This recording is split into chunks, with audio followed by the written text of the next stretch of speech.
ഇത് മുസ്ലിം ലീഗിൻ്റെ മെമ്പർഷിപ്പ് നിങ്ങൾ നോക്കിയിട്ട് 2016 എന്നെ കാണുന്നവർ ഒന്ന് മനസ്സിലാക്കണം.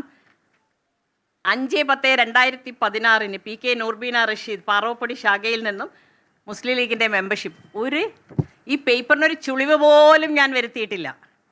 2016 മെമ്പർഷിപ്പ് ഫോറമാണ്. ഇതിൻ്റെ കളർ പിങ്കാണ്. ഇത് 2022 മെമ്പർഷിപ്പ്. പിങ്ക് പോയി ഇപ്പം പച്ചയായി കേട്ടോ. കാരണം ഇത് വനിതാ ലീഗിൻ്റെ മെമ്പർഷിപ്പ് അല്ല, ഇത് മുസ്ലിം ലീഗിൻ്റെ മെമ്പർഷിപ്പാണ്. ആ മുസ്ലിം ലീഗിൻ്റെ മെമ്പർഷിപ്പിൻ്റെ ഞാൻ സ്വർണ്ണങ്ങളെല്ലാം കബോർഡുകളിൽ വെച്ചിരിക്കുന്നത്, ലോക്കറുകളിൽ സൂക്ഷിക്കുന്നത്. എൻ്റെ ഹൃദയത്തിൽ എങ്ങനെയൊക്കെ ഈ മെമ്പർഷിപ്പ് പേപ്പർ സൂക്ഷിച്ചു വെച്ചോ അതേ സ്നേഹത്തോടു കൂടി, അതേ ബഹുമാനത്തോടു കൂടി, അതേ ആത്മസമർപ്പണത്തോടു കൂടിയായിരുന്നു മുസ്ലിം ലീഗ് പ്രസ്ഥാനത്തെയും വനിതാ ലീഗിനെയും പോഷക സംഘടനകളെയും ഇന്ന് വരെ മുറുക്കി പിടിച്ചത്. ഈ പേപ്പറിന് ഇത്രയും വർഷക്കാലം ഒരു പോറൽ ഏറ്റിട്ടില്ലെങ്കിൽ ഞാൻ പ്രതിദാനം ചെയ്യുന്ന, ഞാൻ കൊണ്ടു നടക്കുന്ന, ഞാൻ വളർത്തിയെടുത്ത ആ വനിതാ ലീഗിനെയും മുസ്ലിം ലീഗിനെയും നെഞ്ചോട് ചേർത്തുകൊണ്ട് തന്നെയാണ് ഇത്രയും കാലം പ്രവർത്തിച്ചത്. പാർട്ടിക്ക് അഭിമാനമാവുന്ന രീതിയിൽ തന്നെയാണ് പ്രവർത്തിച്ചത്. പാർട്ടിയിൽ നിന്ന് ഒരു ഫണ്ടുകളും ഒരു ബത്തയും വാങ്ങാറില്ല. സ്വന്തം അധ്വാനിച്ച് എല്ലാവരോടും പറയും, രാഷ്ട്രീയ പ്രവർത്തനം ധനാഗമന മാർഗമല്ല, മറിച്ച് രാഷ്ട്ര സേവനമാണ്. ഇന്ത്യയിൽ ജനാധിപത്യ വ്യവസ്ഥയിൽ രാഷ്ട്രീയം എന്ന് പറയുന്നത് ജീവവായുവാണ്. ഒരാൾ എന്ത് ഭക്ഷിക്കണം, ഒരാൾ എന്ത് വസ്ത്രം ധരിക്കണം, ഒരാൾ എങ്ങനെ ജീവിക്കണം, എങ്ങനെയാണ് ഭരണഘടന വിഭാവനം ചെയ്ത ആ ഭരണഘടനാ മൂല്യങ്ങൾ ഉയർത്തിപ്പിടിച്ചുകൊണ്ട് ആ ഭരണഘടന അനുശാസിക്കുന്ന അവകാശങ്ങൾ നേടിയെടുത്ത അവകാശങ്ങൾ മുറുക്കെ പിടിച്ച് നിലനിർത്തുന്നതിന് വേണ്ടിയുള്ള ഒരു പ്രവർത്തനമാണ് രാഷ്ട്രീയ പ്രവർത്തനം. മറിച്ച് സമ്പാദിക്കാൻ വേണ്ടിയല്ല നമ്മളൊന്നും വനിതാ ലീഗ് ആരും രാഷ്ട്രീയത്തിൽ ഇറങ്ങിയത്.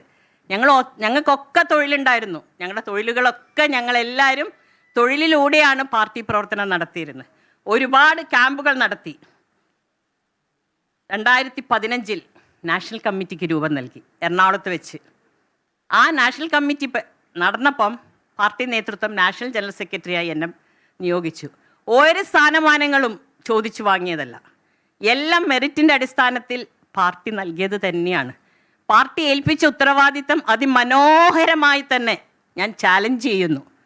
എന്നിൽ നിന്ന് വല്ല രീതിയിലെങ്കിലും 10 കൊല്ലം കൗൺസിലറായിരുന്നു, ഒരു ടേമിൽ വനിതാ കമ്മീഷൻ മെമ്പറായിരുന്നു, മറ്റൊന്നും തന്നെ. ഇന്നിപ്പം ചെറിയൊരു വക്കീൽ പോലും നോട്ടറി ആവാൻ എളുപ്പമാണ്. 40 കൊല്ലത്തെ അഭിഭാഷക ജീവിതത്തിൽ സ്ഥായിയായി ഒന്നും തന്നെ പാർട്ടിയോട് ചോദിച്ചു വാങ്ങിയിട്ടില്ല. നോട്ടറി ആയിട്ടില്ല, GP ആയിട്ടില്ല, വണ്ടി വാങ്ങിയിട്ടില്ല, ഡ്രൈവറെ വെച്ചിട്ടില്ല. എല്ലാ ഇലക്ഷൻ വർക്കിലും സ്വന്തം ഡ്രൈവ് ചെയ്ത് പോയിട്ടാണ്. ഒരു ഇലക്ഷൻ ഫണ്ട് വാങ്ങാറില്ല. പക്ഷേ ഇന്നത്തെ കാലഘട്ടം മാറി. അവിടേക്കാണ് ഞാൻ എത്തുന്നത്. 2018 2 സ്ഥാനം വഹിച്ചിരുന്ന ഞാൻ അങ്ങോട്ട് പറഞ്ഞിട്ടാണ് സംസ്ഥാന ജനറൽ സെക്രട്ടറി സ്ഥാനത്ത് ഞാൻ മാറിയത്. പക്ഷേ ഇന്ന് 2026 ഞാൻ നിങ്ങളോട് സംസാരിക്കുന്നത്. ഇപ്പം സമൂഹ മാധ്യമങ്ങളുടെ കാലഘട്ടമാണ്. ഞാൻ സ്ഥാനാർത്ഥി പ്രഖ്യാപനം കഴിഞ്ഞപ്പോൾ എൻ്റെ വിഷമങ്ങൾ പങ്കുവെച്ചു. അതെന്തുകൊണ്ടാണ് പങ്കുവെച്ചതെന്ന് വെച്ചാൽ, ആ സ്ഥാനാർത്ഥി പ്രഖ്യാപനം വരെ പാർട്ടിയുമായി സംവദിക്കുന്നുണ്ടായിരുന്നു, പാർട്ടി നേതൃത്വവുമായി സംവദിക്കുന്നുണ്ടായിരുന്നു, ഞങ്ങളുടെ ആശയങ്ങൾ പറയുന്നുണ്ടായിരുന്നു. ഇന്ന വ്യക്തികൾ വരാൻ പാടില്ലെന്നതായിരുന്നു ഞങ്ങളുടെ ആവശ്യം. അല്ലാണ്ട് ഞങ്ങൾ വരണമെന്ന് മാത്രമല്ല. അതിലേക്ക് കടക്കാം. അപ്പം ആ സംവദിച്ചിട്ടും ഞങ്ങൾ ഒരു വാക്ക് കേട്ടില്ല, ഞങ്ങളോടൊരു വാക്ക് ചോദിച്ചില്ല, ഞങ്ങളോടൊന്ന് ഒരു രീതിയിലുള്ളൊരു ബോധ്യപ്പെടുത്തൽ ഞങ്ങളോട് നടത്തിയിട്ടില്ല. ഞാൻ പറയുന്നത് എന്താണെന്നറിയോ, വനിതാ ലീഗിനെ നിങ്ങളൊക്കെ വിചാരിക്കും പരവതാനിയിലൂടെ ഞങ്ങൾ സഞ്ചരിച്ചു കൊണ്ടിരിക്കുന്നത് എന്നുള്ളത്. ദേശീയ മുസ്ലിം ലീഗ് കമ്മിറ്റി റീകോൺസ്റ്റിറ്റ്യൂട്ട് ചെയ്തു. 2 വനിതകളെ ദേശീയ കമ്മിറ്റിയിലേക്ക് തിരഞ്ഞെടുത്തു. 35 കൊല്ലം കേരള മണ്ണിൽ പണിയെടുത്ത, പാർട്ടിയെ വളർത്തിയ, പാർട്ടിക്ക് ശക്തി പകർന്ന, പാർട്ടിക്ക് മെമ്പർഷിപ്പ് അടിസ്ഥാനത്തിൽ പകുതിയിലധികമുള്ള വനിതാ ലീഗുകളെ മാറ്റി നിർത്തിക്കൊണ്ടായിരുന്നു അവർ വനിതാ ലീഗിൽ വന്നു. ശരിയാണ്, ഒരു മുസ്ലിം വനിതയെ പാർട്ടി ദേശീയ തലത്തിലെടുത്തു. അന്നും പാർട്ടിക്കകത്ത് പ്രതികരിച്ചു. പാർട്ടി നിശബ്ദത പാലിക്കാൻ പറഞ്ഞു. കാരണം നിങ്ങൾ എടുത്തോളൂ, നിങ്ങളുടെ സെക്യുലറിസം കാണിക്കണമെങ്കിൽ, നിങ്ങളുടെ മതേതരത്വ മുഖം കാണിക്കണമെങ്കിൽ സ്യൂഡോ സെക്യുലറിസം പാടില്ല. ഇന്ന് ആർട്ടിഫിഷ്യൽ ഇൻ്റലിജൻസിൻ്റെ കാലഘട്ടമാണ്. ആർട്ടിഫിഷ്യൽ മതേതരത്വം ഒന്നിനും ഭൂഷണമല്ല. മതേതരത്വം ഹൃദയത്തിൽ നിന്ന് വരണം. ഹിന്ദുവും മുസൽമാനും ക്രിസ്ത്യാനിയും ഒരുപോലെ ഹൃദയത്തിൻ്റെ ഉള്ളിൽ ഉൾക്കൊള്ളാനുള്ള ഹൃദയ വിശാലതയാണ് നമുക്ക് ആവശ്യം. അതാണ് ഇന്ന് നമ്മൾ നേരിടുന്ന ഏറ്റവും വലിയ ചാലഞ്ച് എന്ന് പറയുന്നത്. എല്ലായിടത്തും ആർട്ടിഫിഷ്യലാണ്. യഥാർത്ഥത്തിൽ എന്താ വെർച്വൽ ലോകത്താണ് നമ്മൾ സഞ്ചരിക്കുന്നത്. അതിലും ഒരു വനിതയെങ്കിലും വനിതാ ലീഗിൻ്റെ ദേശീയ കമ്മിറ്റിയിലേക്ക് എടുത്തിരുന്നെങ്കിൽ നിങ്ങളൊന്ന് ആലോചിച്ച് നോക്കൂ. എത്ര വനിതാ ലീഗിൻ്റെ പ്രവർത്തകർ ഹൃദയം പൊട്ടി പാർട്ടിയുടെ ആ തീരുമാനത്തിൽ.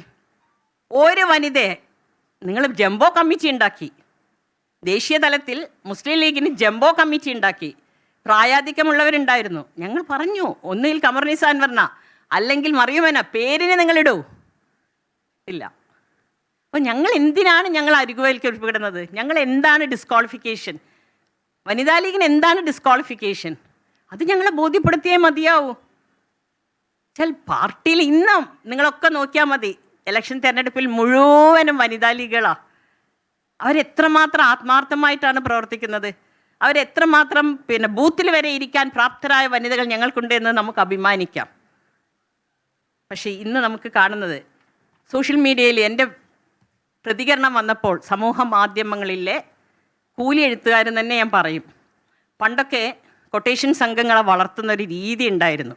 പക്ഷെ ആ കൊട്ടേഷൻ സംഘങ്ങളെ കൊണ്ട് തന്നെയാണ് പലപ്പോഴും അവരുടെ നാശവും വിധിക്കാൻ.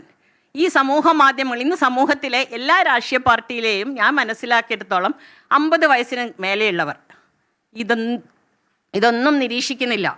50 വയസ്സിന് മേലെയുള്ളവർ ഇത് മനസ്സിലാക്കുന്നില്ല, എന്താണ് ഈ സമൂഹ മാധ്യമങ്ങളിലൂടെ നടത്തുന്നത് എന്ന്, ഇതിൻ്റെ ഹാൻഡിൽ എവിടെയാണെന്ന്, ഇത് എഴുതപ്പെടുന്നത് ആരാണെന്ന്, ഇത് ഏത് ഗ്രൂപ്പിൻ്റെതാണെന്ന്. സത്യം പറയുക പലതും നമ്മുടെ പാർട്ടി മീറ്റിങ്ങുകളിൽ ഞാൻ പങ്കുവയ്ക്കുമ്പം പലർക്കും അറിയുന്നില്ല. ഒരാളുടെ പ്രവർത്തനം വിലയിരുത്തണമെങ്കിൽ ഇത് നിരീക്ഷിക്കണ്ടേ?